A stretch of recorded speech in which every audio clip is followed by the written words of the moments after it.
It's time to talk taxes. New friends, new opportunities, new partners. EG Tax. It's Ask the Tax Lady with Esther Gulius and EG Tax on News Radio 930 WBEN. To reach Esther now, call 803-0930. Toll free at 1-800-616-9236. And cell calls are free at star 930. And now, live from the WBEN studios, it's Esther Gulius. Well, good afternoon, everybody. It is Esther Gulius and EG Tax, but I am not Esther Gulius. I am Christopher Fabian from EG Tax, joined in studio again with the lovely and beautiful Tiffany Fabian. Hey there, Christopher. How goes it? It's going good. It's what shade of gray and a little sunny. Yep. It's a cold. The drop in temperature yesterday was dramatic. Yes. It was very noticeable. I know I've been listening to a Toronto station lately because they've been playing Christmas music earlier than some stations around here, and they were saying they might get some snow in Canada, so it's coming. They can keep it. Yeah, they can keep it. That's for sure. And Esther is coming back soon, but yes. She is off this week. For Thanksgiving. That's right. So it's good to be in studio, and it's any day. I got some shopping done today, so these are good things. Yep. So if you have any tax questions, we're here to help. 803-0930, 803-0930, star 930 on your cell phone. We want to help you, so give us a call here. But today we're going to talk about what ifs. Yep. You hear us all the time, and so we're going to go into detail on some what ifs about your life and how it impacts your tax returns. And yeah, because after all, tax season, these are things that you want to think about before you file your return come January, and it ain't too far away. No, it's not. It's 5 weeks away. Yep, I know. We're getting all of our ducks in a row and getting the offices ready and getting our staff trained and just it's stuff you got to think about. That's right. Yeah. That's right. It doesn't go away. Can't open your eyes and taxes are done. I know a lot of you out there think that would be nice. Yeah. But unfortunately right now it's not going to happen. Yeah. And the what ifs that we're going to talk about today are questions that I get during at the office all the time. I'll answer the phone and people will ask me questions just like this all the time, or sometimes people will make appointments and come in and sit down and say, this changed in my life, and so what might I be expecting? And so they're questions you have to ask yourself. Yep. So the first one, very common, what if you just got married? Oh, gosh, that's so common. And the truth is, when you get married, a lot of people are like, do I have to file married? Or I got married in January. I got married in the beginning of the year. I got married at the end of the year. So do I have to do married? And the truth is, even if you got married on December 31st, whatever you are on the last day of the year is what will dictate your filing status. And so you have to do married filing joint or married filing separate generally. And that's what the answer is, right? Right. And that could be a big change on your tax return. Say, your spouse is a single parent and they have 2 kids and they make $15,000 a year and you make $60,000 a year. So by getting married, the what if is what happens to the wife's refund, where she normally would get about $5,000-$6,000 back from the federal and $2,000 back from the state. Well, that's no more. Right. So that's a big tax planning. Yeah, I know. I actually have some people that have held off, as sad as it sounds, getting married because the wife is going to lose that big earned income credit, or maybe it's the husband who's going to lose the big earned income credit.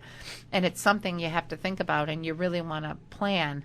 And so it's good to know those answers in advance. And then sometimes, when you get married, you do married filing joint or married filing separate. And everybody usually, when you sit down in front of a preparer and you mention MFS to them, married filing separate, they're like, oh, no. Married filing separate is never better. But the truth is, I've done lots and lots of tax returns where married filing separate is a far better way to file. And why might that be, Chris? Well, because certain credits phase out at income levels. Right. So like a child tax credit, you would see where two joint earners, their income's too high, but married filing separate, they would obtain that credit. So the tax they lose by married filing separate is way less than the child tax credit that they could obtain. Yeah, so what Chris is saying, if you did married filing joint and one of the wage earners is a very high wage earner and it kicks you up so much that you lose the child tax credit, if you pair off one of those spouses and you do married filing separate and the other spouse who earns less takes the kids, you would still get the child tax credit. And I got to tell you, it affects the state too. And sometimes married filing separate on the state is a better way to go too. So you really want to pay attention to that. Yep. 803-0930, 803-0930 to get your questions answered. And speaking of questions answered, some exciting news with EG Tax. We're teaming up with WBBZ. So starting in January, our radio show is going to be played on WBBZ. So you'll get to see the pictures. You'll get to watch us with our minds going crazy thinking of the answers for your tax questions. They get to see what we look like in studio? Yeah, maybe I'll keep my back towards the camera. My goodness. But yeah. what an exciting thing for us, for the listeners. Yeah. So, I mean, they'll get to hear the questions. Just, it's like some of the radio shows you see broadcast on ESPN or on Fox News. There's always different, we're trying to help a lot of different people. And mix it up a little and have different venues and different options. So what an exciting opportunity. And then also Tim is still busy with health insurance. Yep, healthcare. Oh, healthcare. Yeah. That's there. I know that's a nightmare. We all want to go away, more so than taxes. But Tim, if you have healthcare issues, you need health insurance, worried about open enrollment, what it would cost for you, anything like that, give our office a call, 632-7886, 632-7886, and ask for Tim, and he'd be more than glad to help you. Yep. But you get married, and a lot of times we see people who get married. Well, we want to do separate because Bob still owes student loans, and they're going to take our refund for those. Right. I mean, you would want to, in that case, you could still do married filing joint because usually 90% of the time it's still better to do married filing joint. But the thing is, you could do injured spouse. And so that way a portion of your refund is protected as long as that debt wasn't something that you were privy to, responsible for before your union. So an injured spouse is a very viable option. There's an injured spouse that you do on the federal and a non-obligated spouse that you do on New York State's return. So if your prior spouse owns back child support or back student loans, back taxes. Yep. You might want to think about an injured spouse. It's a really good option. And then you still get the advantage of filing married, filing joint. And if you are a spouse that works and the other one works, you would get the share of the refund that would belong to you. Right. You separate. It's basically, you file joint, but what the IRS does is they separate your income from the other person's income, and then you allocate the children and the credits accordingly. So the IRS will figure out how much money to send to the party that's owed the money and how much goes to the spouse who deserves the money. That's right. So it's a great tool to have in your pocket when you're filing taxes. Yeah, and another thing really quickly to mention, if you're a married couple and you or your spouse haven't lived together for the last 6 months of the year and you have children, that's an opportunity that you could do head of household. And so that's something, a filing status for the person who has the kids, who's the custodial parent who takes care of the kids. Head of household is a really good opportunity for them. And then the other spouse would do married filing separate. Right. Yep. And so Chris and Tiff here from EG Tax to help you with your tax questions, give you advice before the end of the year. 803-0930, star 930 on your cell phone. And we're going to take a short break. And we'll talk to Larry on the other side.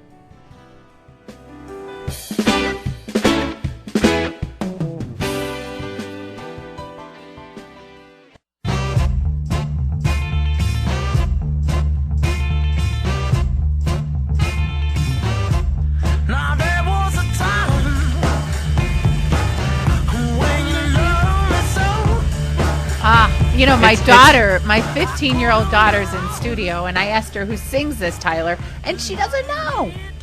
I've heard That is the it. heavy. The heavy. Okay. I've heard it. I like the song. Well, you know, that's what we're trying to keep people away, the heavy from the IRS. Yeah, exactly. So, good Topical. choice. Exactly. Yep. So Chris and Tiffany here from EG Tax to help you with your tax needs. 803-0930. We're talking what ifs today, and we all have them. You know, you think, what if I were to make more money? What if I had overtime? What if we had more children? What if I went back to school? What if I got a pay raise? What if I got a pay raise? What if I put more in my 401k? Yep, put money in an IRA. So there's a lot of what ifs. If you have what ifs, give us a call here. We're going to go to our favorite Georgionian who started our fan club down there. Hey, Larry, how can we help you?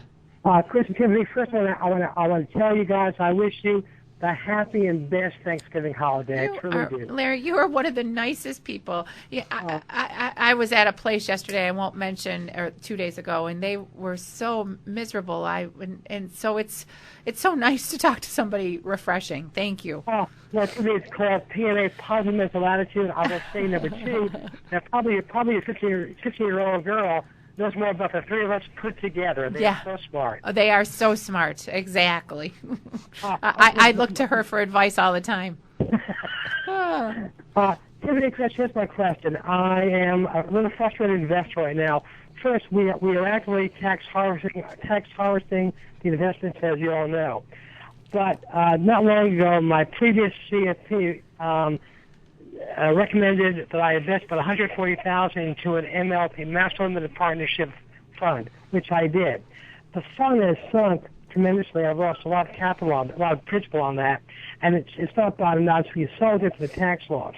My loss right now on that is about $20,000, give or take a little bit.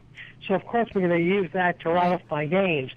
But Chris, I wonder, you know, of course, the tax benefit I'll get from that, you know, will not make up for my loss. But I mean, is there any way to kind of balance things out, you know, between your loss, your capital loss, and your tax loss?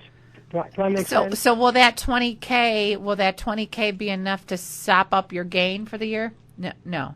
And so no, I guess I don't understand the question. Do you understand the question, Chris? I mean, because you're going to use that $20,000 to offset your gains, so Which will be good. Yep, you're using it to your benefit. And that's right, and I see.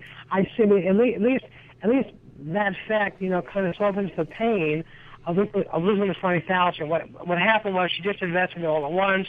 She didn't dollar cost averaging, but that's history.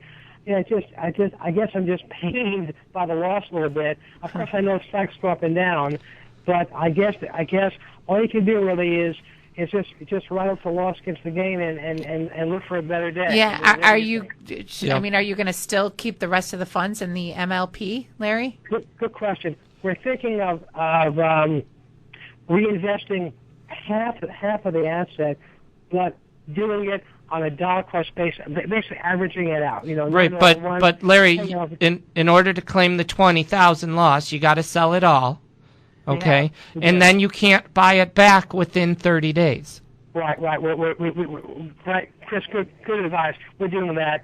I'm just buying the bullet on the loss. That's all. So I was just hoping that maybe another kind of deduction we can get on that to kind of, you know, make the loss not as painful, so to speak. And I'm sure it's not an annuity, right? No, it's a partnership. No. Yeah. Because an annuity, you're allowed to take the loss, so that's why I asked that, because an annuity, you're allowed to do that. And there's that's the only animal I know of that you can do that. There's nothing else that you can do except for use the loss to offset any gain. That's all that you can do.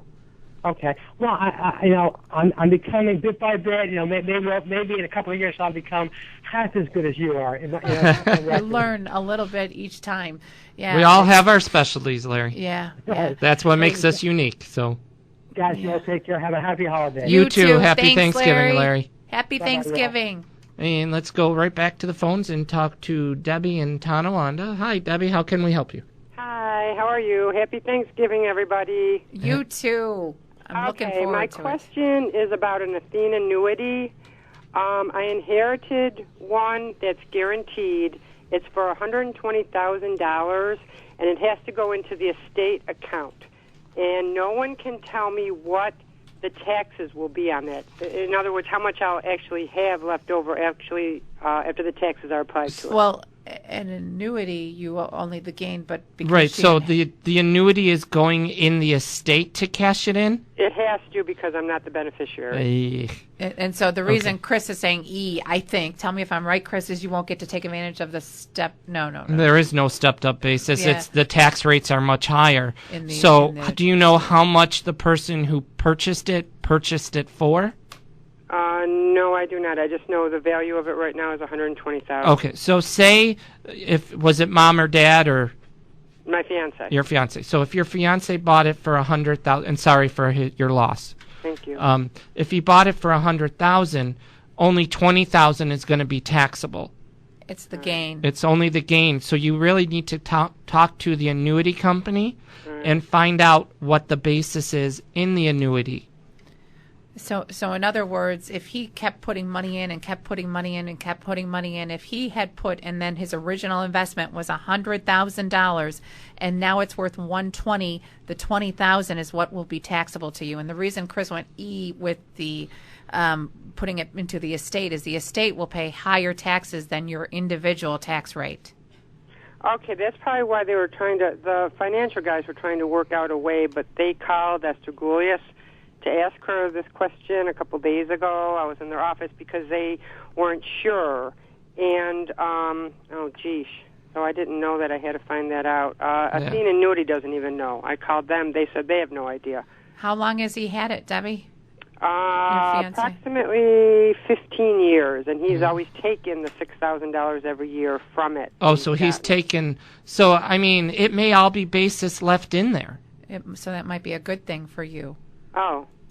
Okay. So, I mean, if you want to, do you have copies of his tax returns? Oh, yes. Okay. If you want to call us on Monday, make an appointment, come in, and we will call the annuity company with you to try to get some answers, and we could, by looking at his return, to see if any was tax-free already, if any part of it was. So it would be a good tale to look at his tax return, but give us a clue where to call and get answers also. Oh, thank you so much. And Chris and I are off next week, so you might want to make it the following week, although there are other staff in the office.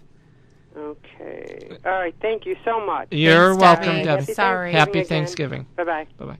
And, anytime at our office, 632-7886. We're there Monday through Friday, 9 to 5 during tax season. Belden Whistle, we're there basically all there. Our kids are orphans come tax time, as my 15-year-old says.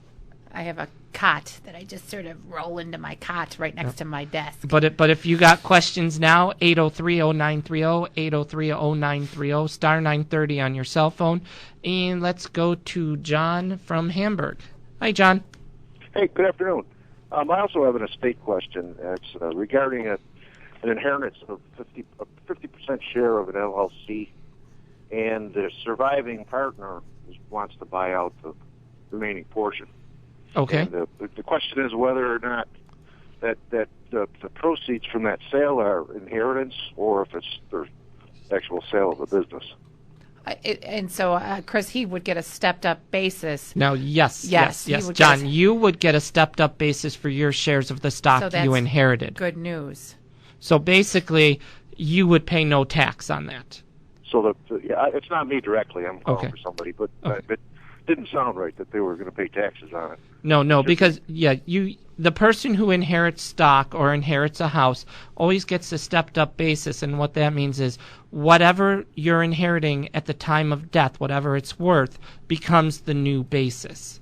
Okay. Okay? So if that person turns around and sells it right away, normally there's no gain or no loss. There's no tax owed. So when he sells it to that other partner, he'll be A-OK. Yes. Right. Okay, that's what I thought, but I was getting different information. So I appreciate You it. were right. Not a problem, John. Happy Thanksgiving. All right, you too, folks. Thank you. And then let's talk about one other what if before we go to the other callers. Let's say you bought a new house in 2015. That's always exciting. And so there's, you want to look at your closing statement. There's a lot of people that'll come in and like, okay, I get to write off this and this and this and this. The truth is, when you buy a primary residence, there's not a lot of deductions that you can take on your personal return. Right. And it also depends on the time of year you buy it, too. Right. To see if it's going to benefit you or not. Because I know a lot of people, I bought a house, I'm going to save all my money on my taxes. When did you buy it? Oh, we closed December 15th. Not good. Not good. Yeah.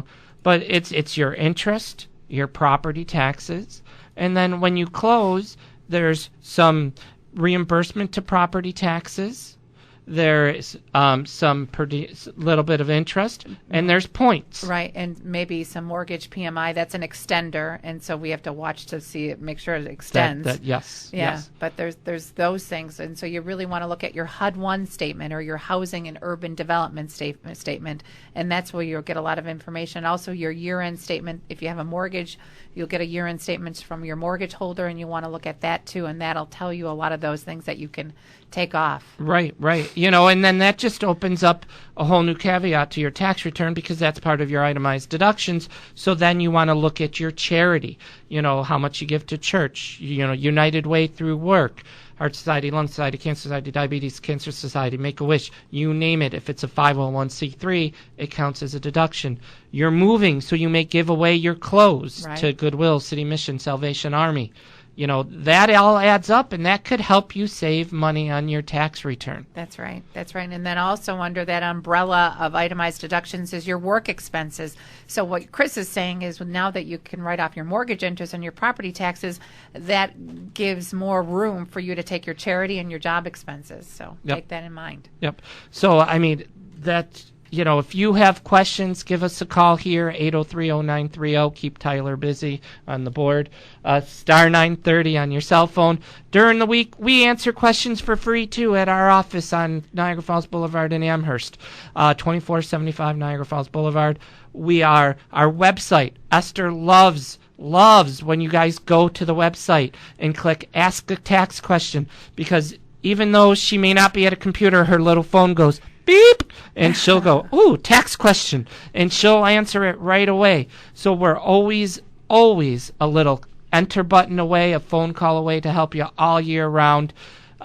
Here, Saturdays, 803-0930. We are going to take a break for the news. Talk to Neil and Lisa on the other side. Yes, so hold on, and we'll be right back.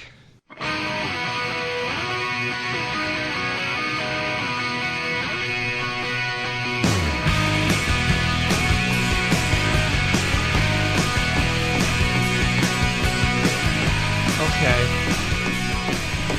Some lyrics? Oh, you'll know it.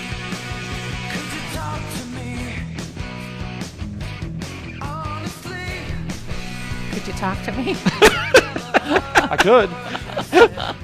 Tyler! The Goo Goo Dolls. Oh, Buffalo Native. Buffalo Native, the Goo Goo Dolls. Yes. What is it? The Jacksons are in town tonight or something? I think so. Yeah, I think they're playing or in a casino. Yeah. Yes. What do you do without Michael? You just watch them play instruments, and Tito says a few times. How's that work? Yeah. No, they'll count to AB. They'll do their ABCs and 1, 2, 3s. Ah, right. Yes. Yes. Well, we're back. EG Tax here to help you. 803-0930, 803-0930, star 930 on your cell phone. And we are let's go right back to the phones. Lisa's been holding for a while, and we will talk to Lisa. How can we help you? Hi, good afternoon. This is a question about my son. He got a job last year in New York City for a television company. And it didn't start, initially to be permanent. He'd work on a show, then he'd they'd when it's over, he'd get laid off, right. And then they would put him on another show when they started working on it again. Well, so we would do his taxes basically that he's living here in North Tonawanda. But now it looks like it's going to be a permanent thing. Okay. And, I'm just trying to find out how we do his taxes. Good question. And so your son, how old is he, Lisa? He's 26. 26. So it's so funny that there's a stipulation in the law that if you are a temporary employee, it's treated differently. However, if your assignment is going to be more than a year, he would become a New York City resident. Yeah. So you're still going to do the 201 for him, but there's also, you have to do if he's living in New York City, there is the New York City tax also. So he has to do a different return also? No, there's no more separate New York City return. You just got to look at, there's tax tables for New York and tax tables for living in New York City. And there's a separate line on New York where you add the New York City tax. So his W-2, is he getting a paycheck? Is he considered a subcontractor, or is he going to get a W-2? No, he gets a W-2. I mean, he direct deposits. They send it here, the stub here. But yeah, he gets a regular check and taxes taken out of it. Yeah, so he'll have state withholding and New York City withholding. Oh, so they do it automatically? Yes, they do. Check. Yes. All right. So when he files, though, he has to use the address that he's at in New York City then? Well, you could use your address as his mailing address. You just have to mark it that he lives in New York City. Yep. And so he's going to do the same 2 returns that he did before, but now you're also on the New York return. There's an area for New York City resident where you get some extra tax. Wow. Yeah. I mean, if you need help, we can help you. But now also, does he have to, is he an actor or is he behind the scenes?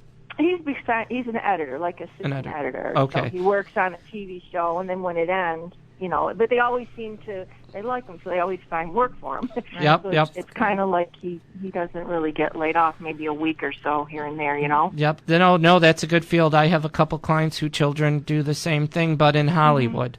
So it's a great job. It's a great learning experience for him. At least, a good thing is hopefully he doesn't have that in expenses, because they supply him all the equipment and all that. He doesn't have to buy new computers or new software, right? Oh, no. So that's good, because if he did, we could try using him as an itemized deduction for him, but it doesn't seem like he would have that many of expenses for this job. I don't know if he has any student loan interest. I'm thinking moving for a job. He's been there. Yeah, I'm sitting here racking my brain. There's not a lot of stuff, except Chris is right. He should look on his paycheck. They should be withholding New York City tax, and if not, he might want to ask his employer so that they could start doing it. Right, Chris? Wouldn't you say? Yep. Yeah. Yeah. Okay. I'll have to take a look at that. Okay, great. I just like you said, though, we can use this is our mailing address. Yeah. Yes. He has to just say that he lives in New York City. That's the difference. Correct. Basically. Correct. Okay. Okay. Well, thank you for your time. You're welcome. Have a great Thanksgiving. Hopefully he's going to come home for you. He is. Yay. Okay. All right. Bye-bye. Bye-bye. Okay, and now let's go to Neil in Clarence. Hey, Neil. How can we help you? Hi. Hi. I was engaging in a discussion with several other contractors, and we came up with several questions. And this is the one that intrigues me. Okay. I own an S corp. Okay.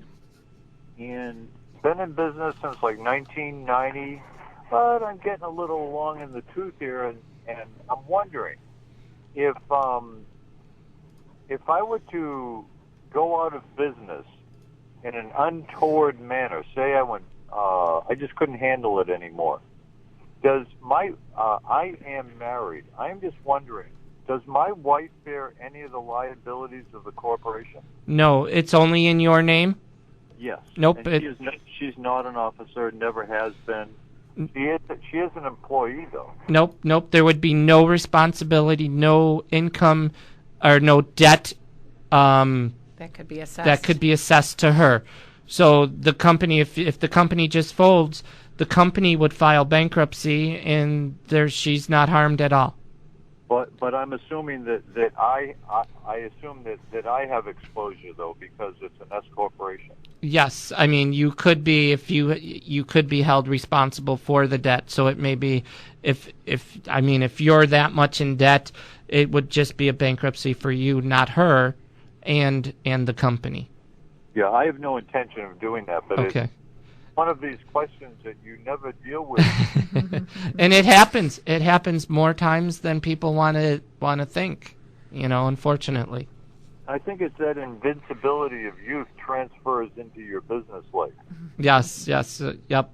And just for your listening audience, I would consider that question when you choose how to incorporate. Right.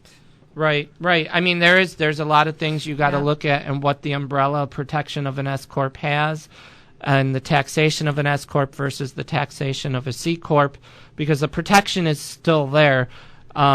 It's just the taxation is the big difference between a C and an S. Chris, this is sort of your expertise. So what you said that about if he filed bankruptcy, there would be a burden that would transfer over to him. What if he was a C corp? The C, same thing. Same thing. Because because if it's payroll taxes, sales tax, something like that, then the owner of the company is personally liable for it. But the other debts of the company just stay with the company. Right. So and there would never be those debts would never be an issue. It would be some of the capital costs that might carry some sort of indebtedness to them, if that were the case. Okay. Right. Yeah. I mean, we would have to look at each one individually and see. Yeah, and by the way, there's a number of us who don't always admit it, but we listen to your show. That means a lot. It's so funny. I was helping a client on Friday, and he said, the reason I came in, and I get this all the time, is I was listening to the show, and I knew if I had a problem or I had a question, he said I knew where to turn, which just, that's worth its weight in gold. And so, and I got to tell you, Neil, the golden ticket goes to Esther. She is so good at thinking outside the box, and she's the one that came up with the show. And I'm telling you, time after time, she always thinks outside the box. She's just ingenious. She's ingenious. So well, we enjoy it, and you've been helpful, and you guys have a good Thanksgiving. You too, Neil. Thank you very much, and good luck with your business. It's so funny when I think of Neil. I remember, So You Think You Can Dance, the guy Neil from Clarence. From Clarence, yes. Yeah, well, I never told you this, but the student in one of my tax classes is his father. Oh. Isn't that small world? Okay. So he's taking my tax class, the father of Neil. Wow. And he's going to work for Al, one of our franchises. Yeah. Small world.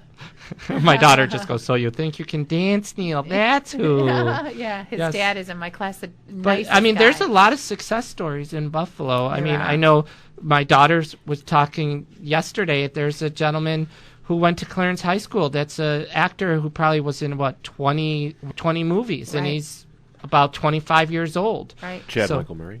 That's it. Right. That's right. It. Nice. Good job, Tyler. See, I pay attention in here. See, that's why we keep him around, or Entercom keeps him around. So that's true. So my useless trivia knowledge. So call Entercom and say, give Tyler a raise. Yeah, please do. So we're Chris and Tiff from EG Tax. We're going to take a short break, and we'll catch you on the other side.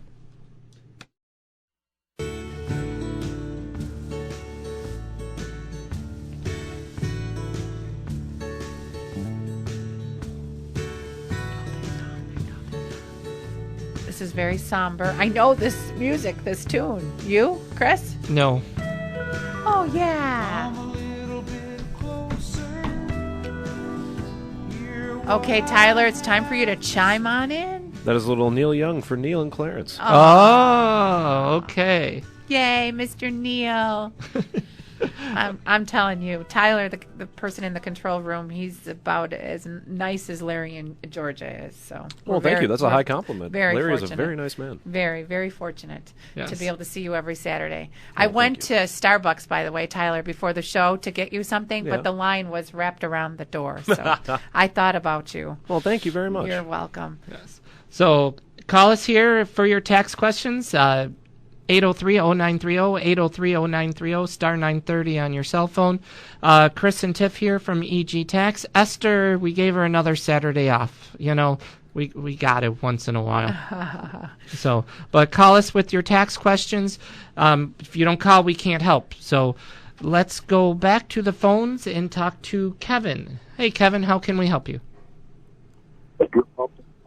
My uncle retired as a professor at Cornell, and he set up a tax-free tax-free income beneficial trust for my cousins and me, and this fund has all municipal bonds. And I just learned that we're all going to get a 1099 INT or something like that, showing the tax-free interest. And my question is, it's only $3,000 or $4,000 each. Do we have to pay tax on that, even though it says it's supposed to be tax-free? No. It's coming through to you through the K1, correct? We're getting a 1099. A 1099. Okay, so it is tax-free interest because it's muni bonds. Now, where are the bonds issued? What government? What state? What? This is Cornell, so they're mostly, I think it's the town of Ithaca. Okay. Municipal bonds or something. Okay, so that's good. So as long as they're New York bonds issued inside New York, whether it's a city, a county, the bridge authority, the port authority, as long as it's somewhere inside New York State, it's both federal and New York State tax-free. The reason you're going to get a 1099 is because for those who collect Social Security, it could impact the taxability of their Social Security. And also if they're getting health care through the exchange. It's part of the MAGI, the modified adjusted gross income. And so, Kevin, when you do your return, you're going to make sure you put it on the tax-free line, line 8B, and then on the state, it's a subtraction. It's not taxable on the state of New York. Oh, great. Thank you very much for your help. You're welcome. Anytime, sir. Bye. But that's good planning on his uncle's part. Yeah, I mean, he put it in the right fund, and hopefully it's done well, and they're making money on it. So that's a good thing.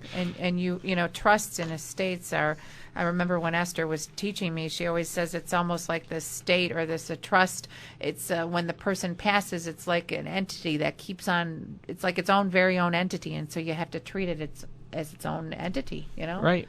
Yep. Let's, our what if list, what if my rich Aunt Bertha dies? Don't we all wish we had a rich Aunt Bertha? But let's step back from a rich Aunt Bertha, but what happens when mom and dad dies? What happens when your spouse dies? There's a lot of things, and there's a lot of heart-to-heart talks that people have to have with their parents or with their children to let them know where everything is and what it is. Yeah, because the truth is sometimes when your spouse is alive, they had the type of pension, they had the largest payout for the spouse, but the truth is when the other spouse passes away, that pension could go away because they didn't elect to have a lesser payout, so that when the one spouse... When the person who worked passes... The other spouse continues to receive the pension, and so they might have elected to not have their pension paid that way, and so you really want to ask those questions. Right, and let your children know what IRAs you have, where they're at, where your money is, your financial accounts. Let them know. Have that talk. It is the hardest talk in the world because no one wants to talk about the end of your life. Yep. But you got to have that talk to help them plan for taxes and let them know because, everybody says, how many people, Tiff, I wish I would have known this before my dad died. If he would have talked to me, it would have been 1,000 less headaches at the time trying to figure out what he has. I hear that all the time. And what if they were gifted a house and they have to find the basis of that house and they don't know where the records are? And so you just really want to ask the questions and get all the details. Yep. Get your questions in before the end of the hour. 803-0930, 803-0930, star 930 on your cell phone. We are going to head back to the phones and talk to Mary from Hilton, and I'm sure it's Hilton, New York, not Hilton Head, right? Oh, that's right. It's just down the road a piece. That's right. Good afternoon. I'm looking for clarification of the RMD. I will be 70 in December. Okay. Which makes me 70 and a half in June. Right. So that's when I'm supposed to take the first RMD. Right. And so what you do is you take the total of all of your IRAs and your IRAs separate. and you add them all up together and you get that total that grand total and you look at a life expectancy chart, allocation chart, and you find out your age, and I think it's about 26. 27 point for the first year, it's 27.4. So you take that total and you divide it by 27.4, and that will be what your RMD is. And Esther always says, and rightfully so, you don't have to take the amount out of each individual fund. You take the whole total and you take it usually out of your lower performer. So the one that is performing the least favorably is the one you want to take your RMD out of. Correct. And I subtract out the Roth, because Roth, it doesn't... Roth is separate, correct. Okay. The other question, what happens in December of next year when I'm 71? Does that mean I take a second one? Nope. You only have to take one distribution out a year. Okay. So it's really weird. You'd think they would say when you're 70, but no, it's 70 and a half. So it's only one a year you have to take from now on. Okay, so I don't have to take a second one. Now, how does one report that you made the RMD disbursement to the IRS? You're going to, good question, excellent question. At the end of the year, you're going to get a 1099-R from the entity that you took the distribution for. And so that in and of itself, and it's going to have a box check that says it's an IRA. So there's going to be a box checked on that 1099-R. And so that's the reporting vehicle to the IRS, that 1099-R. And of course, you're going to want to put that on line 15 of your tax return, and then subtract it from the state, as long as you're not subtracting more than $20,000 a year. Right, and the way the IRS knows it's your minimum distribution is because the companies themselves, you know how you get a form 5498, usually in May, stating, correct. Okay, well, the government gets that also. So they know how old you are, so then they do the math themselves and say, okay, let's see, Mary from Hilton was supposed to take out $5,000 from her IRAs this year. And they look at your tax return and they go, oh, she took out $6,000. Mary is good, so they don't bother you. But if Mary only took out $3,000, then they mail you a letter saying, Mary, you didn't take out all your minimum distributions. You owe us a lot of money. You messed up. Yep. Okay, the last call just prompted a question. Sure.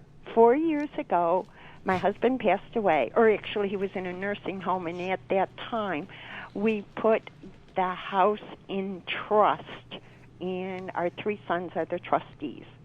Okay. Now, do I need to figure out the cost basis for the house for them? Yes. You do, because so it's... I need the cost basis.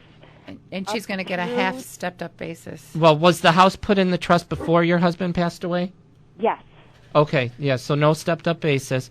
So it's going to be the purchase price of the house plus all the improvements you did, bathroom remodel, kitchen remodel, new furnace or another new furnace, a new roof, anything, new carpeting. All the capital improvements. All the capital improvements will go into the basis of the house, and that's what you want to tell your children. Now, do I just need to do that up to 4 years ago, or is that something I continue to keep track of? You actually want to do it from the beginning of the house till now. Yeah, till you keep going until till they take over the house. When you gift something, that's considered a gift. So now it goes back to the original basis that you and your husband paid. And the reason I was wondering if you did it before your husband passed or after, because if it was after your husband passed, you'd go to the half stepped up basis, so it would be what it was worth when he passed, half of it. But now if you did it before he passed, all of it goes back to that original basis, what you and your husband paid for it. And then you're going to take, let's say it's at $20,000 that you paid for it, you're going to add all those improvements throughout all the years, the driveway, the kitchen, everything to it to give you the true basis. Okay, now, this is our second home, so do I go back to our first purchase? No, it's just that home itself. Good question. Just this home. Yep. And, Mary, we could go a lot more into it. We're running out of time, but give our office a call on Monday, okay? Okay. At 716-632-7886. Okay, Maria and Karen will be there, and they'll be able to help you go more into detail with that, okay? Thank you so much. I'm glad I caught that tidbit. Yes. Sorry about your husband. Yes, and happy Thanksgiving. Yes, happy Thanksgiving to all of you. I love your program. Thank you. What a sweetheart. Yes, and we're going to go quickly to Bill. Hey, Bill. I hear congratulations are in order. How are you? Good, good. Okay. We are both retired on Social Security. I'm 71. My wife is 69. We do file a short form. We have part-time jobs, both of us, and I do take a distribution on my IRA. My wife takes a little bit out of hers. A short time ago, we had a small windfall at the casino. We won $5,000. We do a short form. My question is, can we do a one-loss statement on a short form, or do you have to? No, unfortunately, you got to be able to itemize to take your losses. Mm-hmm. But what you got to be careful of too, that $5,000 might make more of your Social Security taxable. Oh, I know that. It definitely will, because our IRA money, and that does make a portion of our Social Security taxable. Yeah. So but we don't have enough interest expenses on our house or et cetera to do a long term, as far as I know. Yeah, but maybe if you have $5,000 in losses, it might be enough to trigger it. Did you buy a new car in 2015? No. Okay, no. I'm thinking the sales tax. No, the sales tax or small interest. We have a small home improvement loan, but nothing big. And of course, you're over the age of 65, so your standard deduction is higher. Yep. But we are out of time for this Saturday. Give us a call at our office. We'll help you more. Chris and Tiff here from EG Tax, wishing you all a blessed and safe Thanksgiving. And until next Saturday, we'll see you then. Bye-bye.